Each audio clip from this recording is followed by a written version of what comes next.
Buenos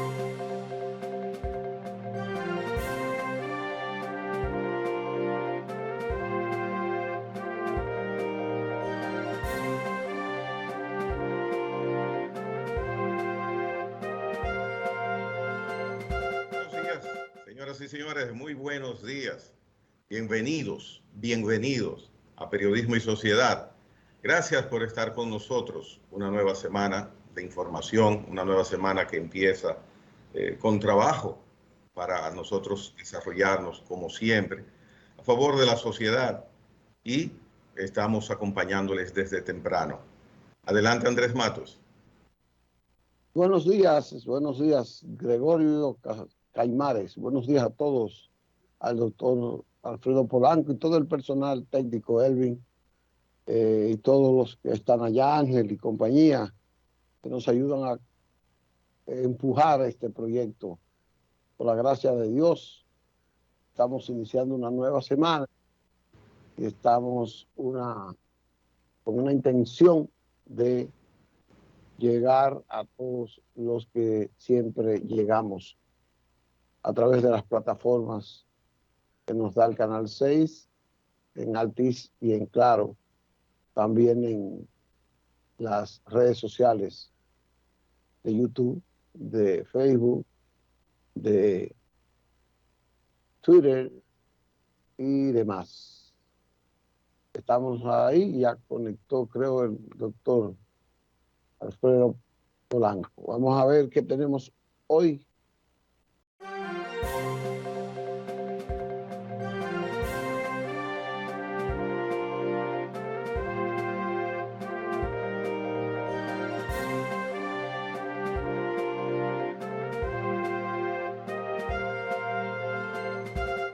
Bien, pero ahora sí nos vamos a dar cuenta porque estamos en el aire con el doctor Alfredo Polanco, desde algún lugar del mundo. Doctor, buenos días a Periodismo y Salud.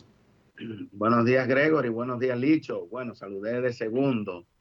Estamos bastante, bueno, tomando unas vacaciones, pero en este mes de octubre, no podemos dejar de dar ese tema tan interesante concerniente a las personas de la tercera edad. Y el tema de hoy sí que es importante. Saludos, Licho. ¿Cómo está todo? ¿Cómo estamos, doctor? Que tenga buen pasatiempo. Gracias siempre por sacar el tiempo para nosotros y para la teleaudiencia que espera de usted cada lunes este conversatorio científico de salud bien aleccionador.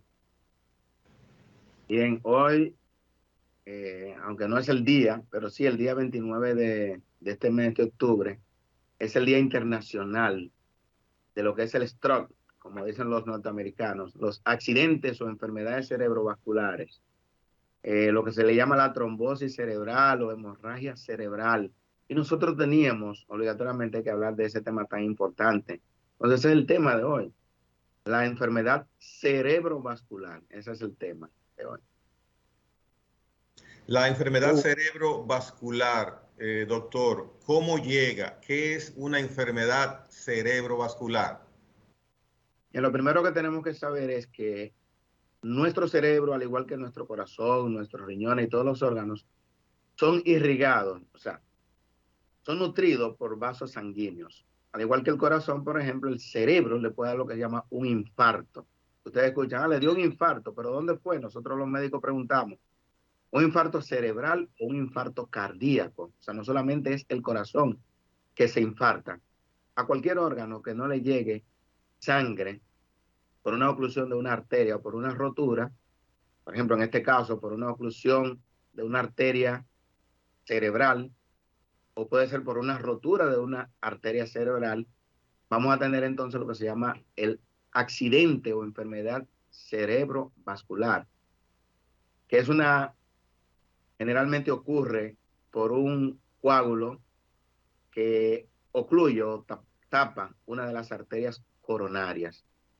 Esta oclusión va a traer como consecuencia que el paciente presente manifestaciones clínicas importantes como son la disartria.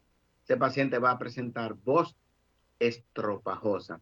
Puede presentar dolor de cabeza de gran intensidad, de inicio súbito.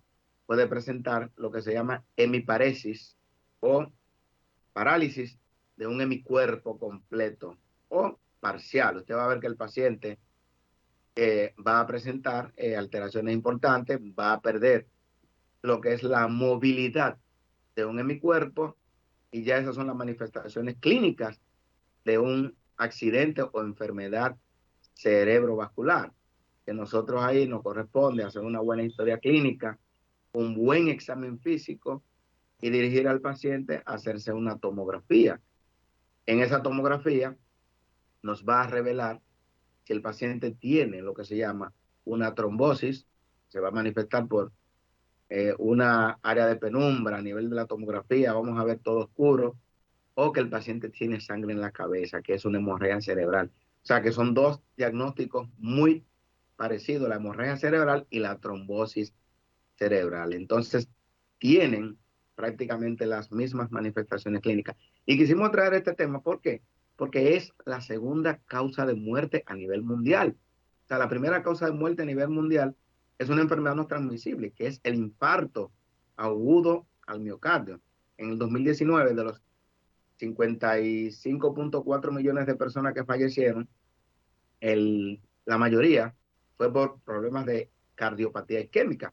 Y en segundo lugar, estuvo lo que se llaman los accidentes o enfermedades cerebrovasculares. Entonces, ustedes ven la importancia de nosotros tratar este tema de una enfermedad que no es transmisible, porque muchas veces pensamos que las enfermedades que se transmiten, las infecciones, por ejemplo, son las principales causas de muerte, y ustedes ven que no, que son estas enfermedades no transmisibles y que pueden tener prevención, que es bastante importante, y por eso la importancia de nosotros elegir estos temas, sobre todo en en el mes de octubre, donde tenemos tantas enfermedades que se presentan con mayor frecuencia en el envejeciente, pero que pueden presentarse en cualquier paciente a cualquier edad.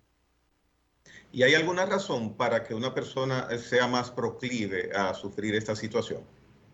Claro que sí, como en todas las enfermedades, hay factores predisponentes para estas, algunos factores que nosotros podemos afortunadamente quitar, pero hay factores que lamentablemente nosotros no podemos quitar, como son la edad, más frecuente a mayor edad, el sexo masculino, en este caso el hombre, raza negra, es más proclive a tener este tipo de enfermedad, pero sí hay factores que nosotros podemos controlar, factores modificables, como le llamamos nosotros en medicina, aunque hay otros que no se modifican. Por ejemplo, la hipertensión arterial, la presión alta, es posiblemente el factor principal modificable más importante para que un paciente haga una trombosis cerebral o una hemorragia cerebral.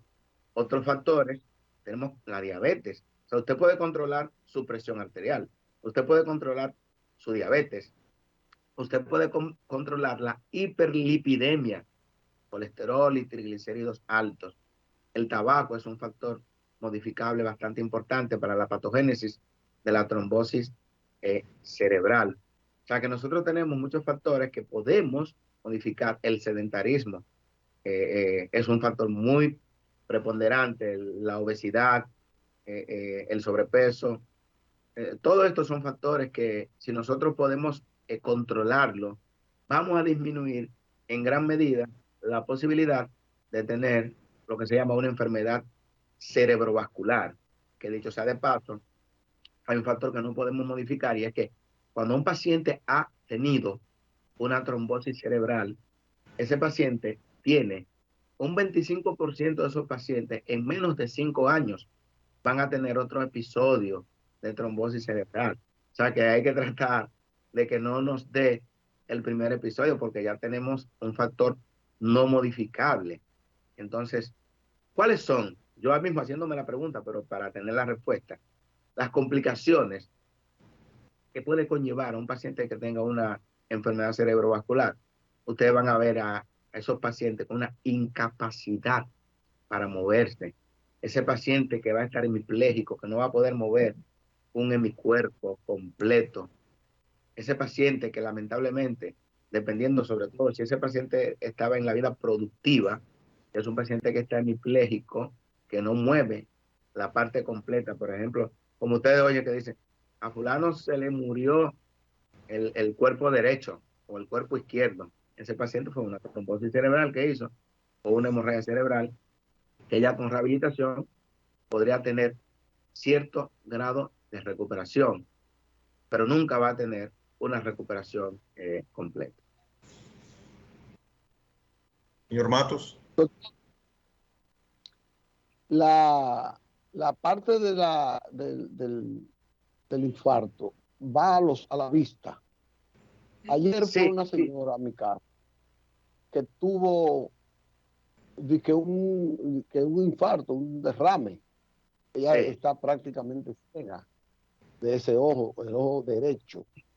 Y cuando le hago el auscultamiento, me dice que ella es diabética y que también tiene que hacerse una cirugía de la vista. Ella cree que el derrame fue por eso. Yo le dije, ¿sabe por qué usted sufrió ese derrame? Es muy posible que sea por la diabetes que usted haya tenido. Yo no soy médico, pero yo le di un diagnóstico, ella está viendo el programa, yo le di un diagnóstico cierto a esa hora. Sí, claro. O sea, la trombosis cerebral puede presentarse, incluso una de las manifestaciones clínicas que puede tener el paciente son alteraciones visuales. Entonces, por eso, el paciente que tiene alteraciones visuales, así, de inicio súbito, es un paciente que es importante, sobre todo si es diabético o si es hipertenso de larga data o si tiene colesterol y triglicéridos altos, hacerle una tomografía axial computarizada de cráneo.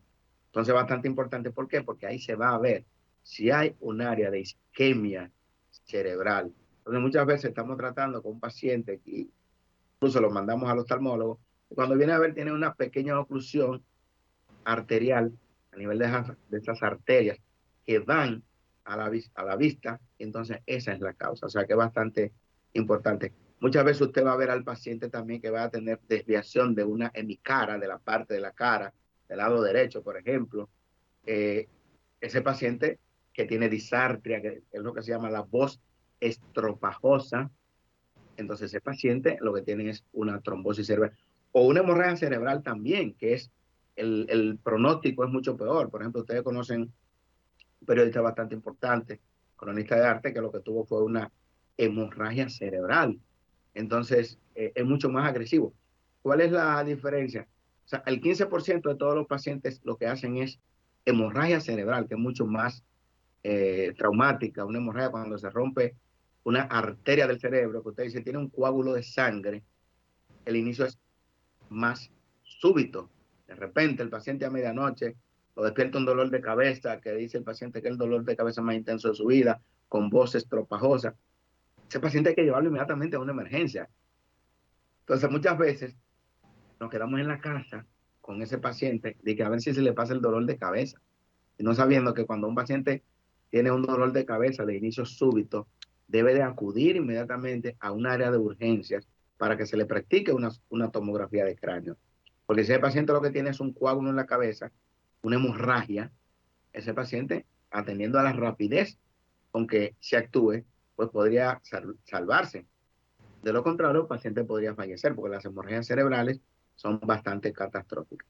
Con respecto a la paciente, posiblemente tenga una trombosis cerebral.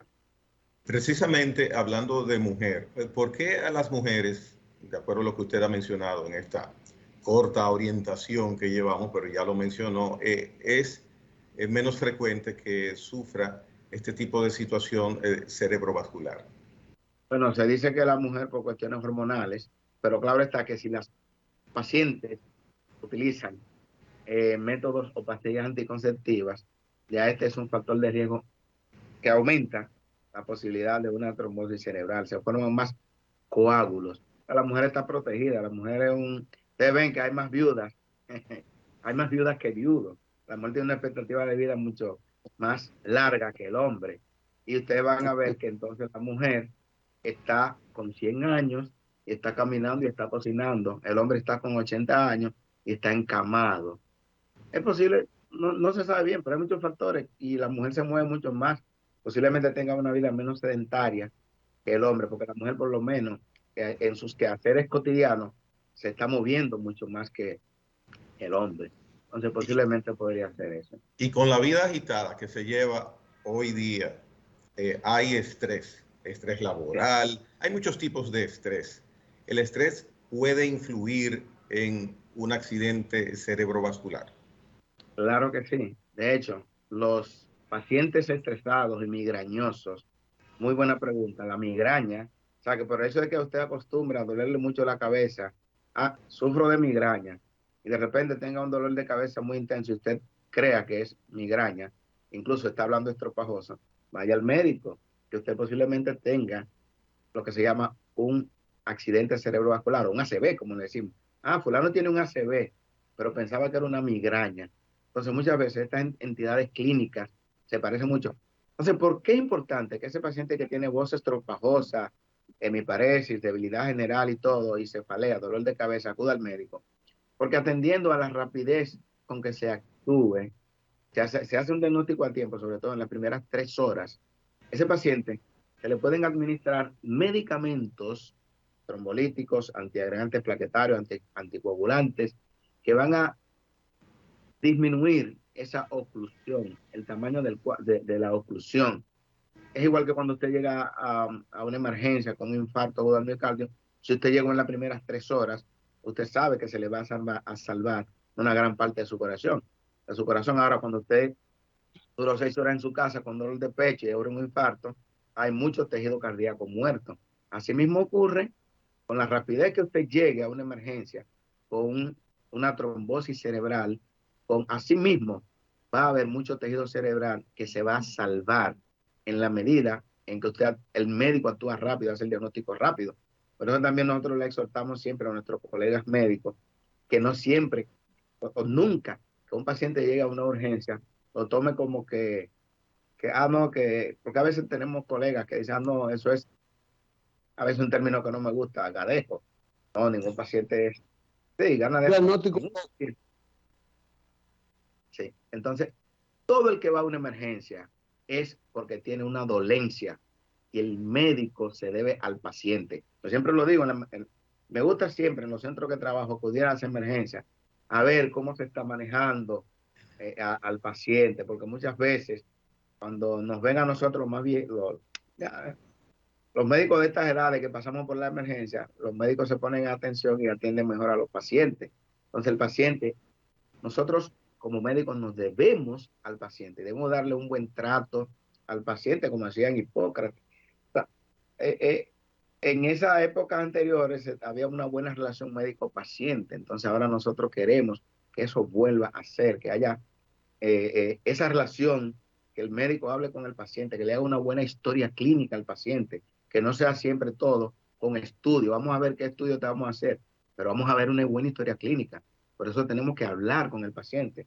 Y muchas veces por la rapidez no queremos ni siquiera hablar y se nos escapan a veces diagnósticos. Entonces, todo el paciente que llega a la emergencia y que nosotros luego despachamos, por ejemplo, yo siempre le digo a los residentes y a los médicos de emergencia, cuando usted atiende a 100 pacientes en una sala de urgencia, el 10% que usted ingresó, o sea, de esos 100 usted ingresó 10. Ese 10% están ya en el centro de salud, están mejor. Preocúpese mucho de esos 90 que usted despachó, que usted no sabe cuál de esos 90 que usted le dio de alta, que estaban bien, tenía algún problema que a usted se le escapó por andar un poquito rápido. A mí el paciente que me preocupa más es el paciente que se fue. El 90% de los pacientes generalmente se van a la casa.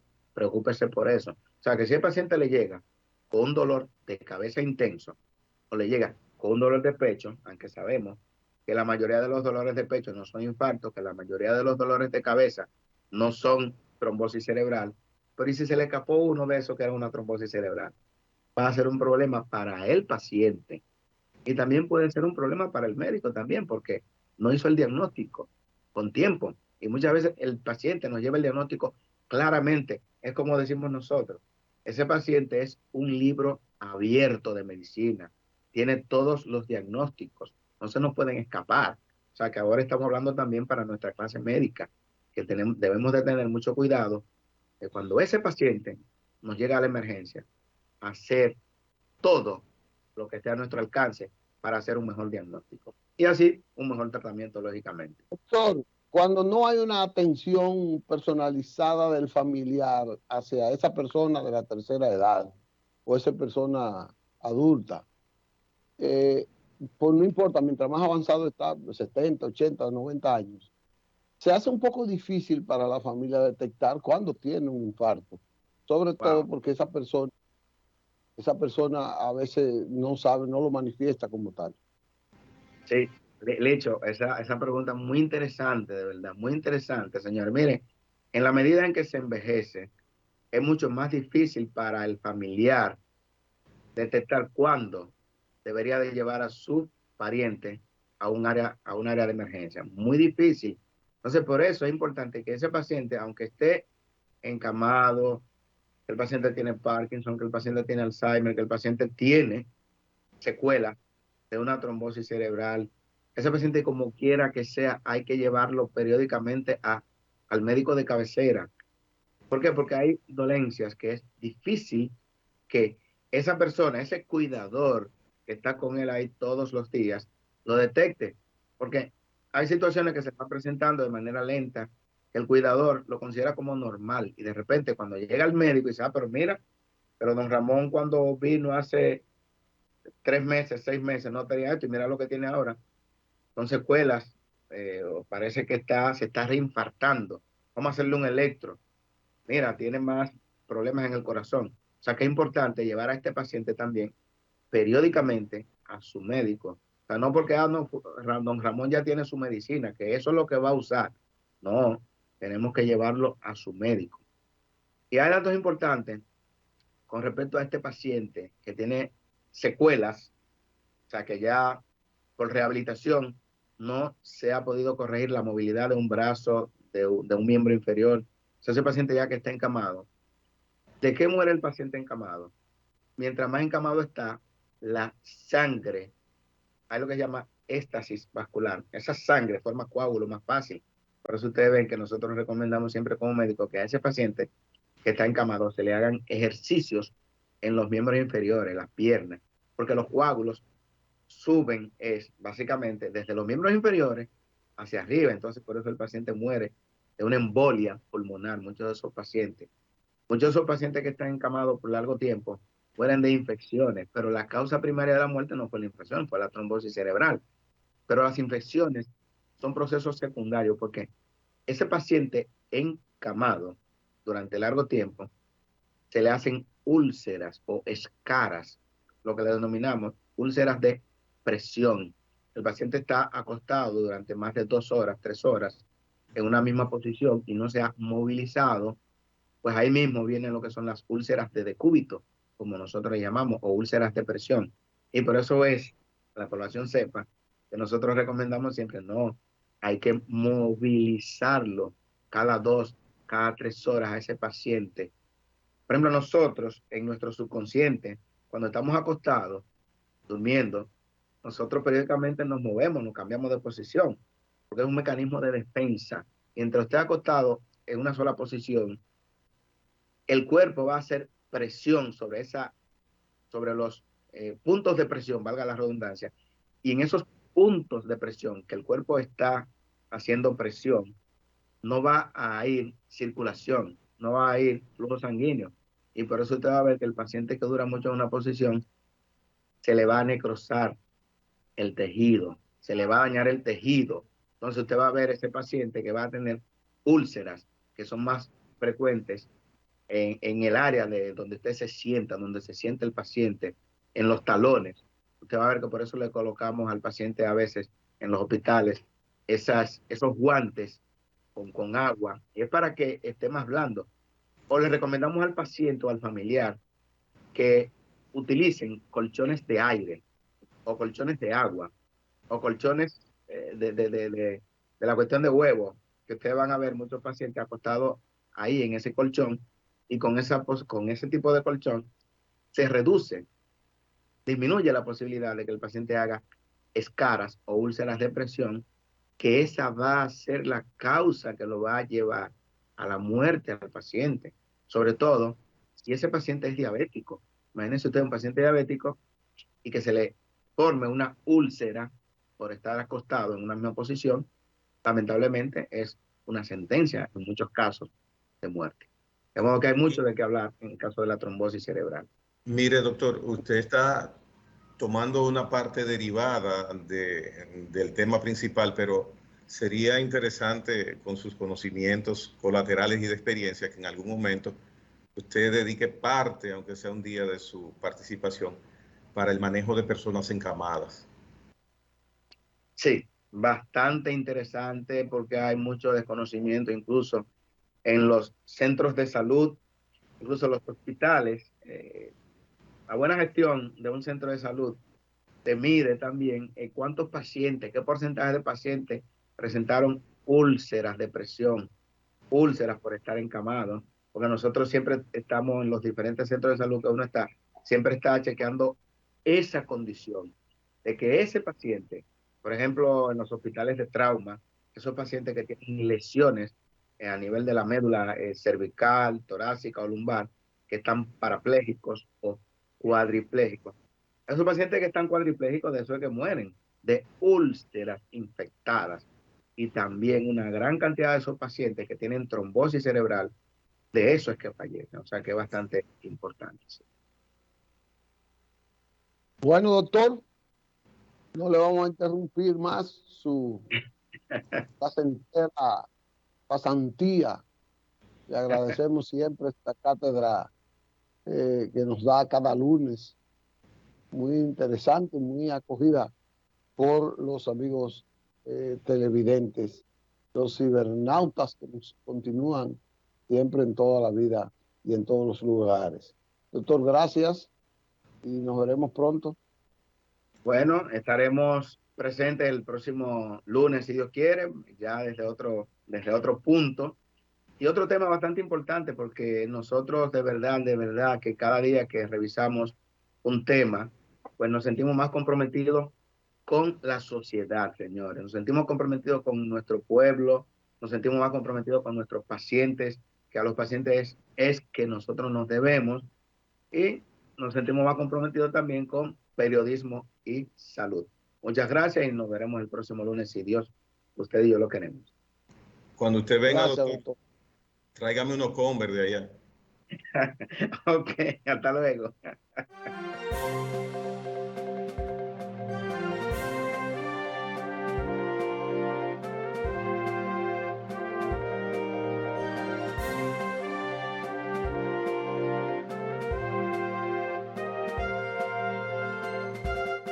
Bien, continuamos con el desarrollo de periodismo y sociedad. A cualquiera lo agarran fuera de base y lo cualquier mandan jugador out. de Arsenal. Y viene la pelota hablando de fuera de base. La pelota. Sí, Águila, Licey, Escogido, Estrellas, los Toros. agotar un chile del Licey. Nada más. Mira, muy agradado cuando leí el fin de semana que en 4 días hay más de 450,000 personas que han recibido su dosis correspondiente de la vacuna contra el COVID-19. Está dando resultado, evidentemente, el requerimiento de que cuando usted va a ingresar a un establecimiento financiero, a un supermercado, a una empresa en particular, pues es necesario que le presente su tarjeta de vacunación. Así que 450,000 personas en 4 días es algo que satisface cuando uno lo escucha.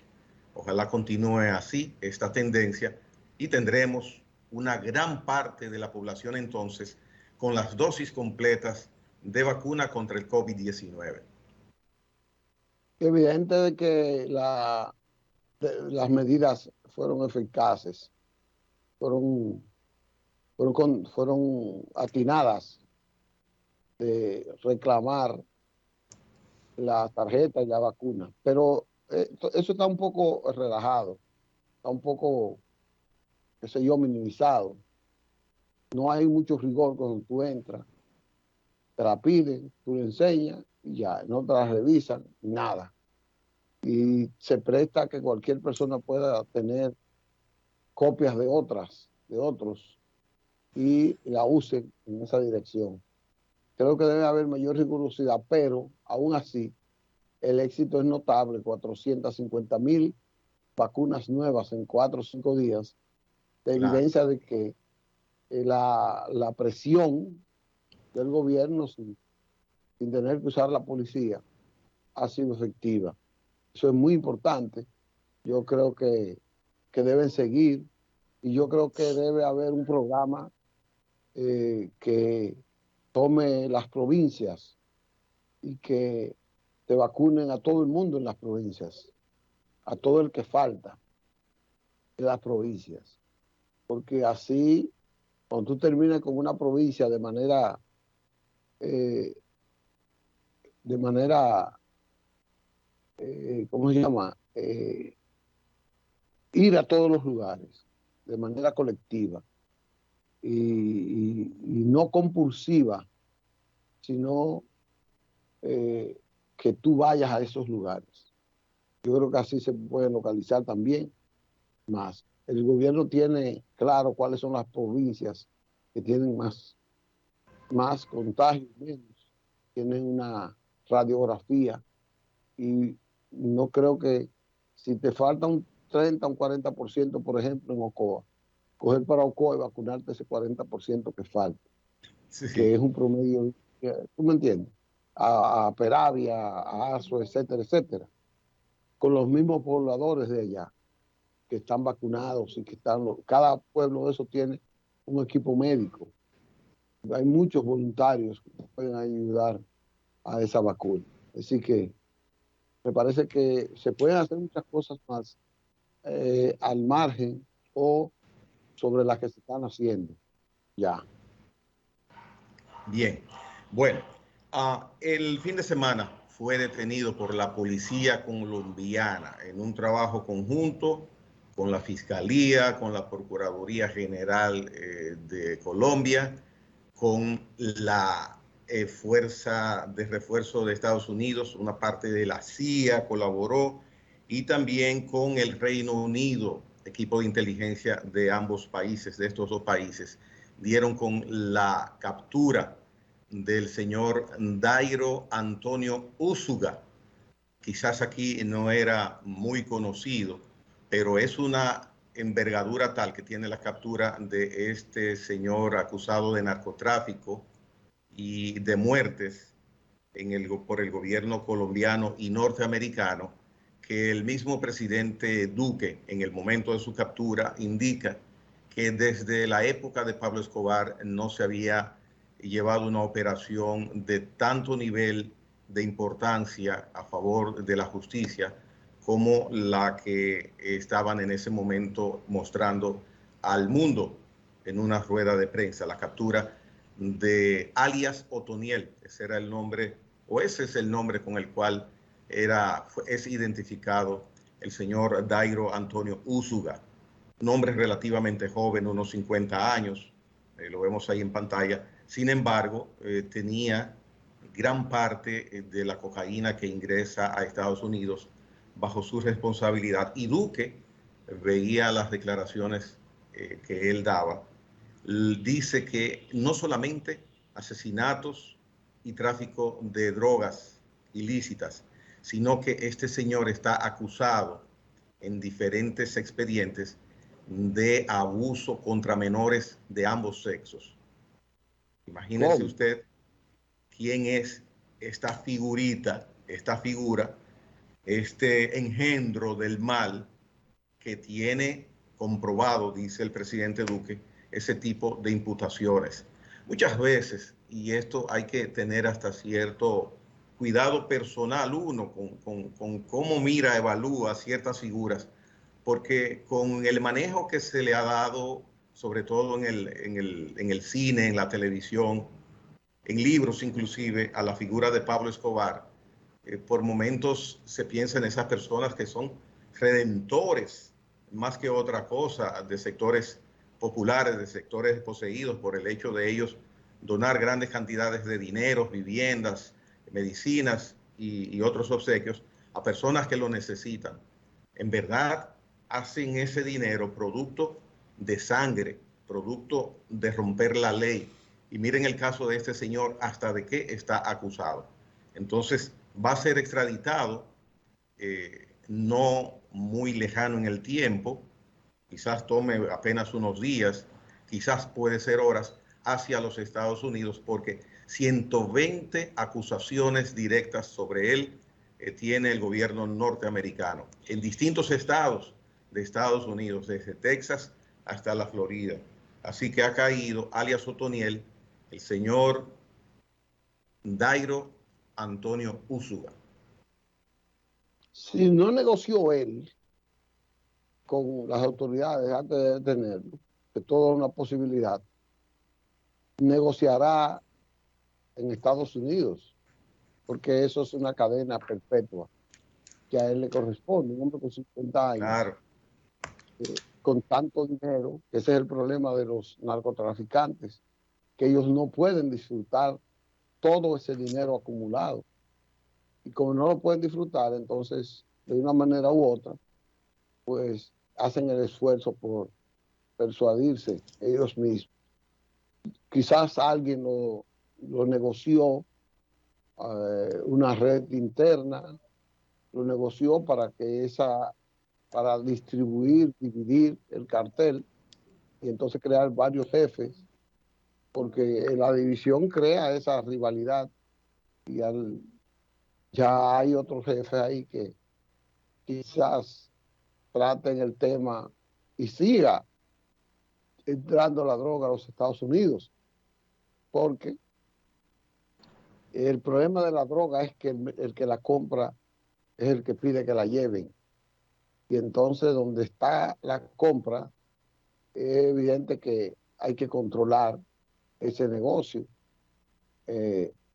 Allá en Estados Unidos hay mucha libertad para usar eso y me dicen que se usan en distintos niveles sociales con mucha libertad. Entonces, este señor, como es el Chapo, como los que tienen una enorme fortuna, no sé si este tiene hijos, tiene familia, pero tienen una enorme fortuna que no la van a disfrutar en su vida, pero que el dinero parece que es como el elixir, la sangre, el oxígeno de su vida en esa parte. Vamos a ver, seguro que lo extraditan. Sí, sí, está indicado ya. Él no está solo, ni está en Colombia. Las novelas que uno ha visto, que son reflejos de la realidad, dice que en el tránsito participan muchos países y participan muchas autoridades de distintos países. Es decir, que hay muchas complicidades y esas complicidades no todas caen. También se acumula mucho dinero ahí y mucho crimen en esa parte. Como tú dices, lo van a extraditar, vamos a ver. Vamos a durar un tiempo, un show, y en eso se opacarán otros problemas en esa parte. Bueno, el presidente Luis Abinader, presidente de la República Dominicana, ha indicado que recomienda a los ciudadanos dominicanos no viajar a Haití por precaución, porque las condiciones existentes en estos momentos, más que nunca, son una razón suficiente para alertar de que la seguridad de un visitante a ese país no está asegurada. Entonces, hay esa recomendación, no viajar hacia Haití. Y de Haití, lo que uno puede decir es prácticamente redundar, pero verdaderamente uno se lamenta que esa situación esté cada día de mal en peor. Bueno, fue duro lo del presidente. Yo no sé realmente, no lo esperaba, no lo esperaba. Pero es una advertencia dura ante la situación que está viviendo ese país. Ayer se incendió uno de los centros más emblemáticos del uso popular en Puerto Príncipe, fue el centro de desarrollo de esa violencia y de ese crimen allá.